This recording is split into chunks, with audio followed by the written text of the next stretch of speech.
What the?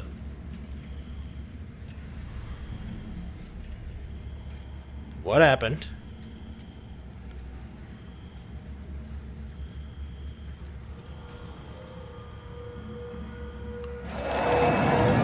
Oh crap. Let us not dawdle. I'm ready to hound your pupils, burning and biting them like angry snakes made of light. Through the bars, you're walking on a sea bottomless pit abyss. You could jump in and promise embrace. Okay. Box marks of reaches? Keep your wits about you. High Factoris Janus than Rock. Woodgear, Theodora. What's happening? Decorator shoves you away, the surprisingly strong and lifeless piece of fabric.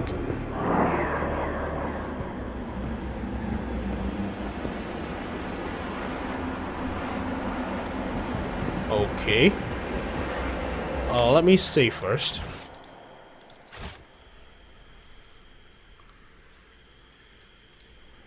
Let's talk to you.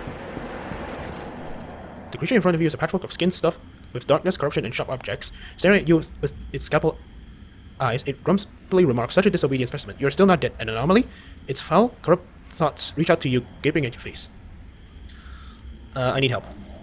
But I can see you will soon become a very obedient specimen.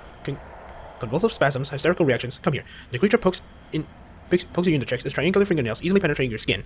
A strange sound throbs at the edge of your awareness. It sounds similar to your own scream. Are you guys not helping me? Like, this dude legitimately just stabbed me through the chest. A grotesque spider-like figure looms over you. Its limbs wave frantically, jittering and clicking as they rip something apart, then stitch it back together, and you realize its canvas is your flesh. The Xenon's gaze is indifferent, and his low voice echoes through the room. The sample has been extracted. The specimen is alive. Body and mind expected to function within normal parameters, monkey. Praise the exalted one, Shedin. I thought you up and pegged it and left me in this shithole. Silence, specimen, or I will take your speech organs and your head. You examine the Xenos? There's something fundamentally wrong with the Xeno silhouette and its twitchy, abrupt movements, and it sets your mind reeling in disgust. Each of its mechanical tool appendages seems designed to be as sickening and horrifying as possible. Yep, that's a homunculus, alright. So, the thing about the homunculus is, okay, so there's basically like 3 sub-factions to Drukhari. The Kabbalites, these are the most numerous ones. They are the muscle, the thug, and the mafia, the cartel of, Drukhari society. Anything from, like, low-level just freaking thugs to a weapons production like the Cabal of the Iron Rose. They're the ones you go for. The witches, which are like entertainers, gladiatrixes. Like, Drukhari needs suffering to survive, right? And, witches put on the show so that, everybody can have their fill instead of like going out in some back alley with like knives and just shivving each other to death. The third are the homunculi. These guys are supposedly original denizens of the Eldari Empire before the birth of Slanesh. And as you can tell, that these guys are really, really old. They don't really do the whole torture people to satiate themselves thing. Wait, is he standing on his tail? Oh yeah, he is. Okay, I'm getting sidetracked. So they don't torture people much, but due to their age and their obsession with the craft, they kind of develop into something, how do you say this? Not really proper Eldari anymore, as you can tell from the limbs and whatnot. They're basically the doctors and the scientists of the Drukhari society. What happened to me? A control room in your nervous system detected my proximity. It signaled it was dying by injecting a lethal dose of hallucinogenic euphorians into your bloodstream. A resourceful individual. That thing in my head is your pet? Drukhari holds up a pale maggot, the same one you saw in Marazai's hands. As you watch the tool appendages perform a swift dissection, the maggot's flesh bursts under the scalpel-like claw and blossom into a disgusting, slimy flower. The Xeno's slow manner of speaking creates an unnerving dissonance with the frantic movement of his limbs. I grew this specimen specifically for you, monkey. During your interrogation, it intoxicated your feeble senses to limit unnecessary resistance. What a curious experiment it was. I usually extract control worms from the specimen posthumously. You possess some degree of bodily fortitude. Do you eviscerate everything you lay your hands on? Evisceration is one aspect of my most respected art. His scalpel finger scrapes together with a harsh metallic shriek. Yeah, let's not piss off the homunculus, especially when I'm in his home. Especially when I'm in his home. Xenos thoughtfully clicks his appendage studied with dozens of needles and needle-thin stingers. Are you Tervantius? You're absolutely correct, specimen. I am Tervantius, the arch machinator, homunculus of the conductor of this place that staggers the imagination and soul, my atomical opera. So what do I know you now? You will serve me, such as life in the spires. The Arabinian urges me to pay attention to your allegedly extreme gifted self. Specimen, let us see if you make a good tool. Same as you, little moth. The Xenos points mangled limb towards your lip, unless of course the darkness of Komra burns you as fast as the others. Your lip flinches. What does this mean, homunculus? Who knows, Asoyani? Who knows? The Xenos makes a chuckle sound. What does the Solitaire actually told me? The Xenos let out a strange sound that almost resembles a scoff. The information should not burden your undeveloped mind. The Solitaire told me enough to give you the chance to enter my anatomical opera. That's all you need to know. You and Ducard will do business with a human. How remarkably open-minded. I mean, then again, they did teach Fabius bile. Like, I guess if you impress them enough, they'll think about it. Do business? The homunculus looks puzzled. I will do no business with you. I will use you. You survive a battle in the arena, which means you have uncommon parameters for your kind. You're a lesser organism, true, but the towering heights of my wisdom makes it difficult to distinguish between your inferiority and the inferiority of most of my kin. Okay, what do you want from me? You will return to the arena of the Fatal Thirst. You will kill a few of the witches' fosterlings for me. You may even spill the blood of one of the blood-stained proselytes. The homunculus looks past you as he delivers his imperious speech. They are long overdue a small lesson in humility. They have forgotten their place. They lack respect. They do not appreciate my work. They fail to recognize my authority. Still staring into the distance, he continues to lift his grievances with manifold hotness.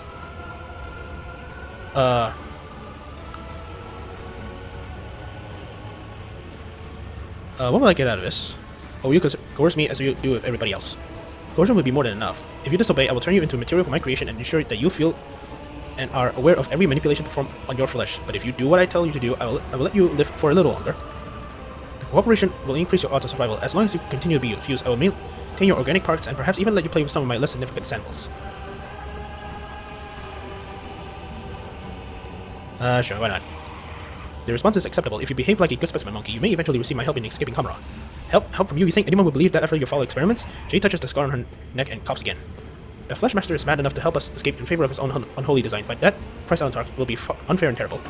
Obedience will be rewarded. Take your crew gear with you. I abhor such technological banality, but a creature of undeveloped as you may find it of use. You hear one of the joints in Tervantius' arm click. As for your task, Abyss and his bloodstained proselytes are here right now, in my anatomical opera. Go and look at the ones who will be your executioners when the time comes for you to die. Okay. Oh yes, finally I get everything. The sheer primitiveness of your technologies. Go, Specimen, deliver Tervantius' message to the blood to the erroneous witches. The homunculus gestures imperiously at the exit. Okay, wait. Hold on a moment. Off on your merry way, are you? Well, good for you. But what about me and my Azzy damn problem? Points to the scar on his throat. I require your aid, homunculus. The witness arches an eyebrow. You forgot yourself, Specimen. Go and serve my will, and shall never decide in favor of this man's.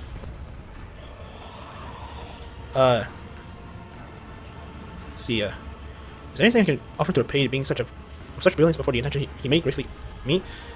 The witness smiles at a strange combination of contempt and pleasure. Your paltry possessions do not interest me. If you have something that could intrigue a master sculptor such as I, perhaps a remarkable piece of organics, then I might grant you a few short moments of my time. If it's to sacrifice you one artisan of flesh, then I am ready to offer myself as one. Your voice vibrates, but she keeps her eyes locked on Tervantius. Will you take my flesh? I will take more than flesh. I can extract something far more valuable than a single shred of your organics. Homunculus smiles unnervingly. This does interest me. I will not remove much of her. Her functionality will not suffer. Why? This will be a step upon the path of atoning for the errors of my past, Alantar. It is my sacrifice to bring you closer to salvation. I will commit myself into the hands of this tormentor. No. Your frowns and you catch a strange look in her eyes, a mixture of sadness, relief, and shame. Tervantius shrugs and spark of curiosity in his eyes face. What's this? After rummaging through what you have, Tervantius pulls out a fragment of flesh that has caught his eye. He spits off a piece of it, places it in his mouth, thinking it for a while, and finally concludes. Curious, you have earned my attention, Specimen. Speak quickly. Yeah. What's this? You took my companion's respiratory arguments, and now she's dying. Return it immediately. Tervantius placed an appendage on his chest in an almost comically human gesture of wounded pride. One striking proof of this innate shallowness of your kind. After ridding her of that crude device you referred to as an augment, I restored an intriguing feature of her genetic code. So be it. I will not squander my best materials on her. I'll return her mechanism without delay. First, let us remove the redundant parts. Several instruments of death with blades of varying length, thickness, and curvature appears in Tervantius' hands. He bears his defense, addresses Jade in an insinuating voice. Which one do you choose? Jade's mouth twists, and she looks ready to unleash a torrent of profanity in the homunculus' face, but she stops herself and swallows her ire. With her head bowed, the smuggler lies down again under the Xenos knife.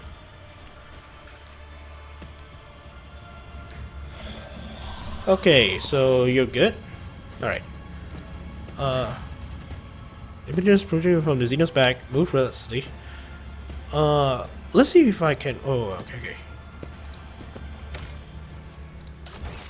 Well, okay, so this is the thing. I read that when it comes to like your okay, so when it comes to these things, like I believe it depends on the skill check, and like for example, recruiting the Space Marine is actually a skill check. Recruiting Mazarai is a skill check, and I believe like restoring Abelard's youth, I believe, is a skill check. Like everything with this is a skill check, and if you like don't succeed in it, you can lose them forever, or you can fail them. So before you talk to him, always save. Do this. Okay. Can you remember my body? Yeah. Let's see what kind of with a loud click of his scissor-like fingers, the Ventus voice turns foolish. Let's see what kind of interesting damage your bodies have taken and which part of your miserable organics can be improved without inflicting any substantial harm on your sanity. Try not to scream. Some specimen end up tearing their vocal cords during the procedure. Then again, you will scream whether you want it or not. Okay. I'm good, I guess. Alright, that's me.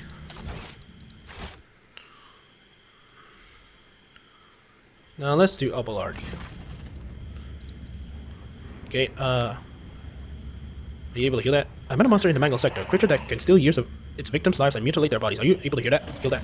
Davinian's mechanical limbs started to weave in excitement. I recognize the mark of Chotonos exquisite feeding. Listen, what an honor it is for you to be able to be the vessel with which my marvelous creature satisfies its thirst and give your modest life force so it may be transformed by an energy converter. If you're not specimen, it is within my power to reverse the effects of its touch.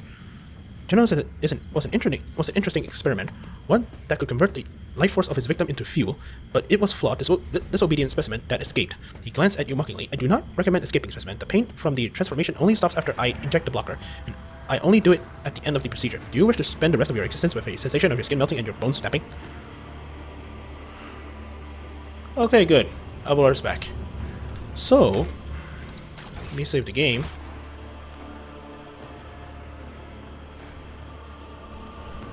And let me speak to this Space Wolf first. Yeah.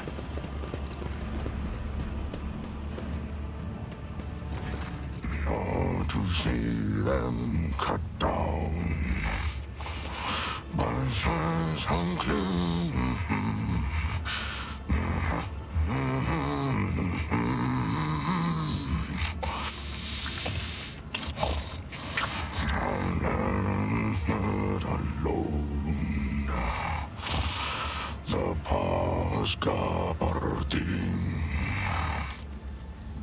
Okay, now that was cool. So, if you hear his voice is like ridiculously baritone, there's a reason for that. Because, well, okay, first of all, it's actually accurate according to the lore. In lore, Astartes, regardless of gene lines, they're like, since they're basically humongous, their voice is incredibly baritone. Like, imagine the lowest baritone singer you can imagine, and just using software and just lower it further. That's how they usually sound. Singing softly under his breath, the man of enormous proportions is intently stripping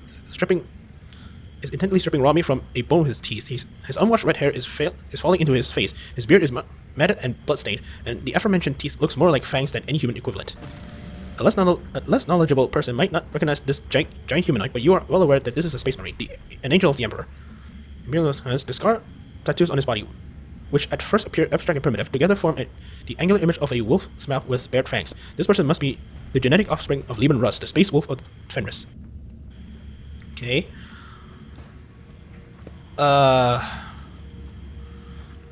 Fenris Hjoldalflak. Fenris Hjolda, mortal. You know the old words. Good words. Strong as a rock. Sharp as the blade of a force axe. Deadly as a kraken's tooth. Damn. That's a voice that can impregnate impregnate a woman just by, speaking to her. The red-haired giant jaw stopped their work. Emotions are hard to read on the crudely hewn face, but you think you have surprised them. The words are spoken in the guttural rasp of an invertebrate killer, wholly in keeping with the man's formidable appearance, but you do not expect him to slip into poetic epithets so readily. So yeah, aside from the low baritone, each one of them basically looks like basically in space, in lore, every single space marine looks like they're afflicted with gigantism. Imagine a bodybuilder, but with gigantism. That's basically how they look like. Their face was just stretched, like basically just dry parchment stretched over skeletal, like a skull.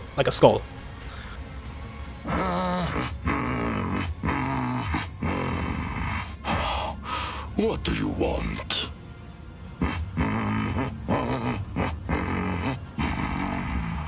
Picking a piece of meat from between his teeth, the warrior resumes his murmured singing. Between the lines he sung, he tosses out, "What do you want?" Listen closely to the song of the person is singing to himself. You do not know the language. The sound seems crude and mangled, but not entirely lacking in harsh dignity of a form of Gothic, while also sounding similar to the rumble of a landslide. Sharp and choppy guttural phrases tumbling forth in a harsh rhythm. Try to join the singing. Damn it! You close your eyes and try to pick up the song's rhythm. It slip into the sharp and arduous confusion. Alas, your words do not seamlessly merge with the stream. As soon as you sing them, you can sense how pitifully misplaced they are. You are no skilled, I see. It is not for your fireside verses that your friends esteem you, I wager. Steady, man. Here's body. Okay, wait a second. I wanna, befriend the Space Wolf. Please. Yes.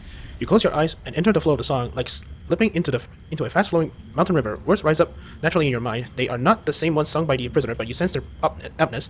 Verses flow from your lips, full of surprising poetic metaphors and bloody details of a nameless hero fighting monsters under the light of unfamiliar stars.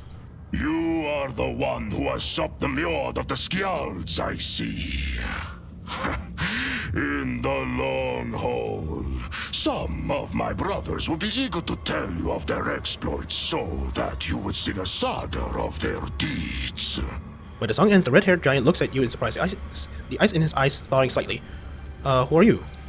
I am a wolf. At first glance, the man did not strike you as possessing great intellect. He's clearly more accustomed to mauling and killing than thinking, but you detect a certain shrewdness in his eyes. After looking over, he said shortly, you must be planning to escape, yes? Let's just save this when I, got him out. And why do you want to know? Well, that's... No more questions.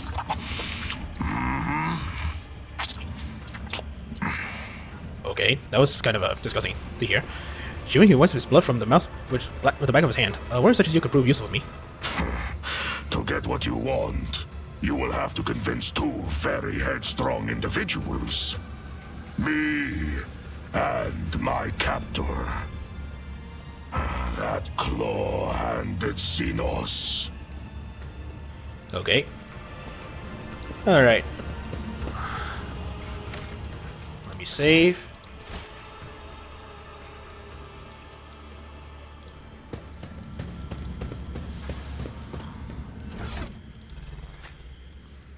See,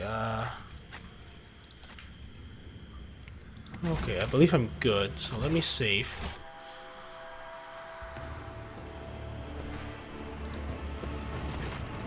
Master, allow me to take Space Marine you kept in a cage. No. The homunculus snaps curtly, and he returns to his work. Noticing that you are still waiting for something, he hisses irritably, still not taking his eyes off the experiment. If you wish to continue wasting my time with your pathetic pleading and whining specimen, then you know the price. Pay up or get out. Of course, Master. The apprentice extracts a piece of flesh, examine it fastidiously, palpitating and tearing off fragments, then places it in some sort of container. It will do. Okay. Obedient specimen, so be it. You have earned a few minutes of my attention. The answer is still no. This particular monkey specimen has phenomenal parameters. I previously studied two other specimens of the same breed and has yet to untangle their genetic secrets. He also performs well enough in the arena. I will not part with the last specimen. Surely dangerous. What if he escapes and comes to your head? Nah. As you'll further both our interest. Sure, the loss of some monkey could never impede the work of a mind as great as yourself. Let's flatter him a bit. Perhaps the genetic subtype of all three specimens were defective, and this is the cause of my limited success. In that case, the loss of this specimen would not be significant. I recommend pain as a means of pacification, and you can take his armor. I found it entirely unintriguing. The Vengeance holds you a broken bone key. Okay. Alright. Let's go get my new Space Wolf. Rise to the top, or get left in the dust. The red-haired giant does not stop singing under his breath, does not seem to notice you. Intended as he is on his bloody repast. I need your help. The prisoner looks at you expectantly without stopping his chewing, but his expression shifts subtly, as if he affected crudeness of mind and manner has been replaced by focus and cunning. Yeah, let's go dogmatic. Recite the warrior's litany. Even a heretic or a non-human can wet a profane blade in the blood of enemies, but a true warrior of humanity does not fight for gratification or trophies. He fights to carry out his will, for that is his duty, and it is a blessing. You speak well.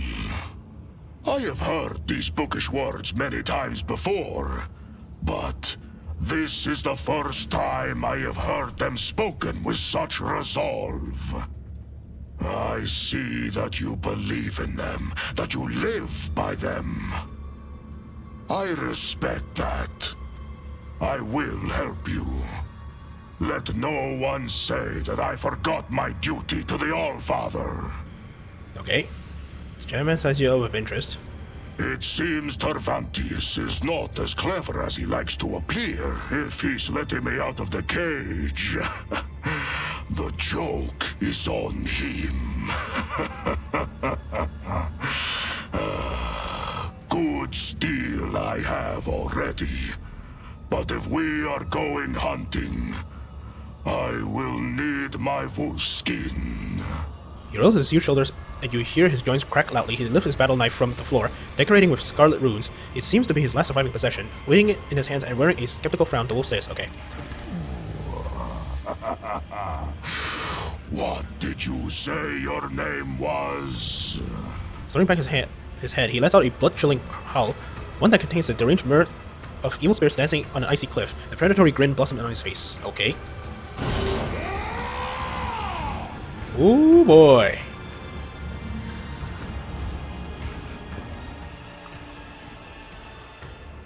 Oh yes. Oh yes. Oh my goodness, I have a space wolf with me. I have a space marine. This is gonna... The subsequent fights is gonna be easy. Oh, why is he lagging out? Okay. Oh man, you are a unit. You are a unit of a man.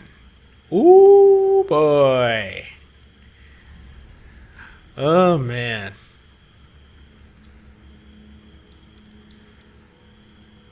Huh. I don't know why, but he suddenly reminds me of somebody. I can't place the... I cannot remember the name, but Chuck Norris? No, not Chuck Norris. It's somebody else, that's for sure. But yeah. I got a Space Marine. Okay, weapon-wise, of course, you can't use Jack. Ooh, you got an arrestor. I can have... Ooh. Oh, yes. Hell yes. You got a Astartes bolter and a Astartes pistol. Okay. Not bad, not bad. Oops. Man, I have to re-equip everybody. Man, this is gonna suck. Yeah. Upgrading him? Nah, I'm gonna do that off screen. Man, I have to re-equip every one of you. Man, I need to do that off screen. Okay, whatever. Let me save.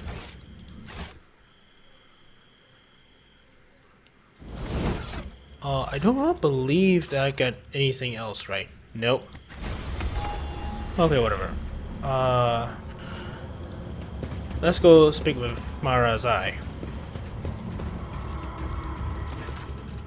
The tall Drukhari, whose body is riddled with painful-looking punctured wounds and dotted with metal rings and clamps, lets out a chuckle as you approach and begins speaking in his own language. Elucidator hisses to life, translating the words. Look, Carrion. Is this the monkey that cost you your place at the Archon's side?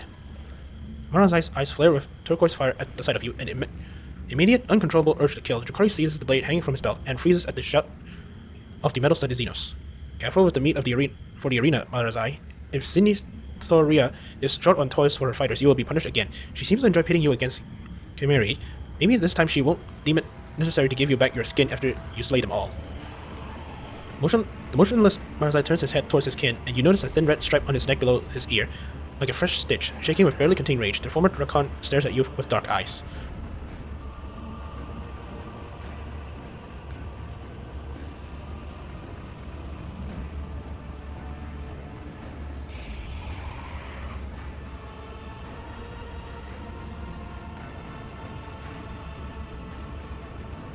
Let's talk with Marazai. I want to talk to you.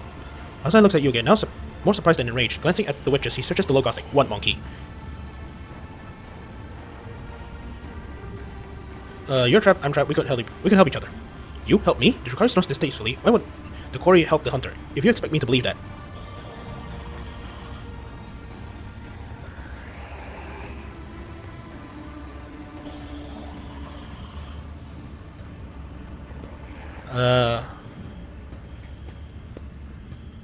I believe in mercy, even for the likes of you.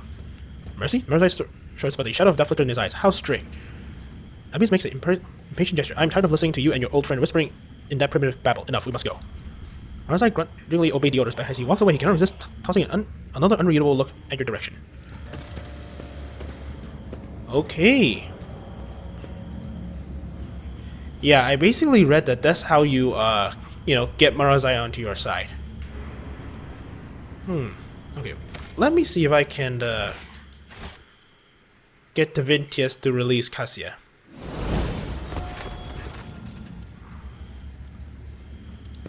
I would like to speak with you about a member of my retinue who was delivered to you. What's specimen command? My navigator, Cassia. She was with me when we were captured. Where is she now? A female with an exceptionally strong connection to the Veil, as well as a number of rare monkey mutations, most notably a third eye. I'm studying the influence of complete isolation from the Veil and the outside world on the specimen's ability, sanity, and physical condition. She's no longer screams inside her reservoir, but she is certainly still alive, and I'm still not yet ready to conclude the experiments. Those from American deserve better than become harmed by you. Relinquish them. Atminius gives you a look of confusion. Why would I... That's...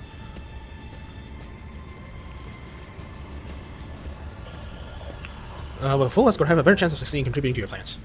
Then find yourself other fighters. The chasm has enough prisoners, mercenaries, and gladiators, but specimen are not yours to waste. What's this? What a confident specimen. A thin smile spreads across his lip. Do it, kill yourself. I can always reanimate your body, but will I? I'll not stand for you to keep my companions alive. Do not try my patience, Xenos.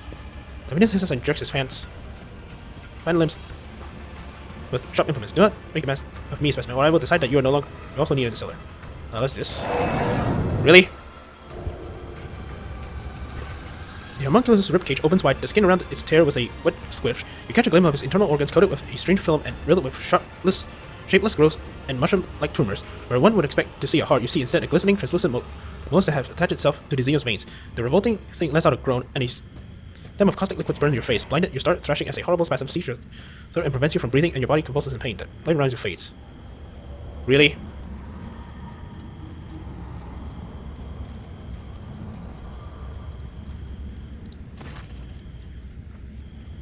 I can keep tossing you that from one side of death and the other as long as I desire, but I doubt the reanimation will be quite amusing. I suggest not to incur my displeasure.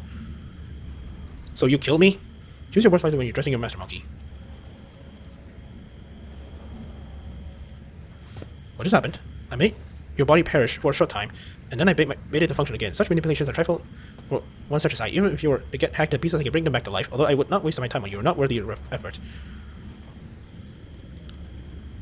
If you dare touch me again, my retinue will see you dead. Oh, I doubt that. While you were floundering between life and death, your servants became very agitated. Several ridiculous threats were uttered before they were likely to realize that the life of their master was completely in my hands, so they were going to behave themselves, aren't they? Fine. Good specimen. Okay, fine.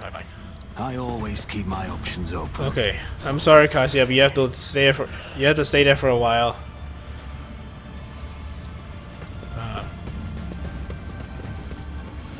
Is there money to be made? Okay. Whatever lies ahead, we know that victory is assured in every battle. for his angel is with us. Glorious it is to hear such a pure and righteous voice, sister in war making. Let us fight wickedness shoulder to shoulder. The son of Rus and the daughter of the All-Father. Okay, that's actually quite cute. Let's see. I need to re-equip everything. Goodness gracious. Bolter.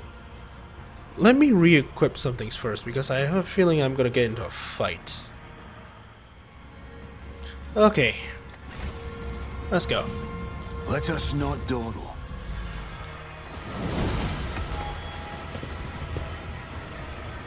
Okay, yeah, let's go.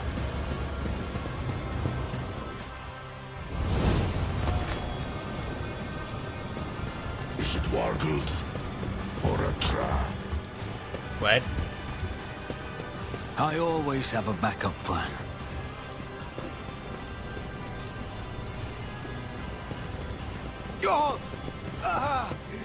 What? Oh. Always keep your eye on the prize. Let me save first. Failure is just a temporary setback.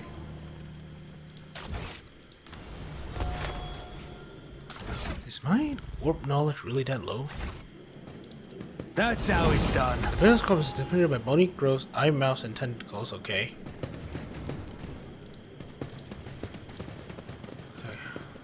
Let's go back in. Keep your wits about you. Okay. Man, finally. Okay, people, and I'm sorry to do this to you guys, but this is where I'm going to leave it off, because it's actually quite late for me. So, thank you all very much for watching, and what can I say? I have a space wolf with me. This is huge. Well, in more ways than one. So, with all my gears back, with everything's back together, I'm gonna try and, well, not try. I'm gonna re-equip everything because, yeah, it's gonna take some time for me to do that. Your thing-wise, I don't know what I'm gonna do with you, honestly. I'm most likely gonna look up how to build you because I have a feeling that building you willy-nilly is gonna be a really bad idea. So, yeah. With that being said, this is where I'm gonna leave it off. Thank you all very much for watching, and I hope to see you guys and gals next time because I need my sleep. Ciao.